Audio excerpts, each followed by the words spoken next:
I have no idea how much this is. This is 30 drumsticks, roughly 14, 15 pounds, somewhere around there. 20.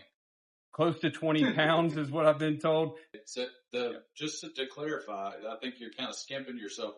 The second batch of chicken that I put in there, the second batch of drumsticks, was 33. I don't know how many drumsticks are there because I didn't count the first batch. Oh, so there's close to 60 drumsticks in front of me. 60. Well, that is a lot. That is a lot. This is going to be a serious challenge. The reality just hit me of how big this is.